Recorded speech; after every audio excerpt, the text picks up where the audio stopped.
उत्तर प्रदेश में विधानसभा की जिन 9 सीटों पर उपचुनाव होने जा रहा है, उनमें से एक सीट कानपुर जिले की सीसामऊ भी है। सीसामऊ सीट से समाजवादी पार्टी ने पूर्व विधायक इरफान सोलंकी की पत्नी नसीम सोलंकी को उम्मीदवार बनाया है।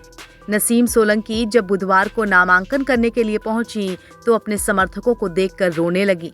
उन्होंने भावुक होते हुए अपनी सास और बेटी को गले लगा लिया। इससे पहले 9 अक्टूबर को जब सपा ने नसीम सोलंकी के नाम का ऐलान किया था, तब भी वो भावुक होकर रोने लगी थी। उन्होंने लोगों से कहा था कि ये सिर्फ विधायक जी यानी कि इरफान सोलंकी का चुनाव है। साथ ही उन्होंने लोगों से कहा था कि हम संघर्ष करने के लिए पूरी तरह तैयार हैं। बता दें कि नामांकन दाखिल करने के दौरान नसीम सोलंकी के साथ सपा विधायक अमिताभ वाजपेयी, मोहम्मद हसनस रूमी, सपा जिला अध्यक्ष फजल महमूद और प्रस्तावक बंटी सेनगर मौजूद रहे। मंगलवार को ही नसीम सोलंकी ने लखनऊ में सपा प्रमुख अखिलेश यादव से भी मुलाकात की थी।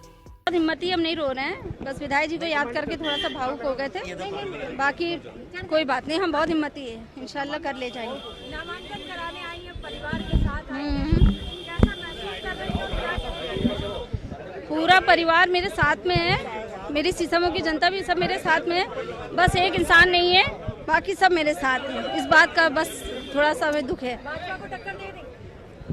अब मैदान में आए हैं तो अल्लाह से दुआ करते हैं कि हर चुनौती को कामयाबी से कर सकें। इंशाल्लाह कोशिश करेंगे पूरी कि अब हम मुझे तो हर पार्टी से फाइट करना है जी। महिला है, जीत जाएंगी, क्या कुछ करेंगी? इंशाल्लाह जो चीज़ें सामने आएंगी हम कोशिश करेंगे सारे काम बखूबी निभाएं। जिस तरीके से हमारे परिवार में होते रहे काम, मेरे ससुर जी ने करे हैं मरून में।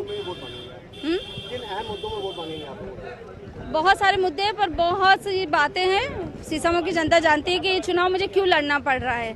ये मेरे लिए खुशी का चुनाव नहीं है और बस ठीक है कि हमने कभी सोचा नहीं था कि इतनी जल्दी ये चुनाव वापस आ जाएंगे। सीसामऊ विधानसभा सीट से 2022 के चुनाव में समाजवादी पार्टी के टिकट पर इरफान सोलंकी ने जीत हासिल की थी। फिलहाल सोलंकी को आगजनी और धोखाधड़ी के मामले में कोर्ट ने 7 साल की सजा सुनाई है। इसके बाद उन्हें विधानसभा के लिए अयोग्य घोषित कर दिया गया और इसी वजह से ये सीट खाली हुई और अब इस पर दोबारा उपचुनाव हो रहे हैं। फिलहाल बीजेपी ने अभी तक इस सीट से अपने उम्मीदवार की घोषणा नहीं की है। उपचुनाव में सपा और कांग्रेस मिलकर लड़ रहे हैं। फिलहाल कांग्रेस उपचुनाव में 9 में से 3 सीटों पर चुनाव लड़ना चाहती थी, लेकिन सपा ने उसके लिए गाजियाबाद और खैर 2 सीटें छोड़ी थी। लेकिन ये मामला अब सुलझ चुका है और सभी 9 प्रत्याशी सपा ने अपने सिंबल पर खड़े कर दिए हैं। बता दें कि उत्तर प्रदेश में 13 नवंबर को 9 विधानसभा सीटों पर उपचुनाव होने हैं और 23 नवंबर को वोटों की गिनती होगी। सोलंकी परिवार सपा मुखिया अखिलेश यादव का करीबी रहा है।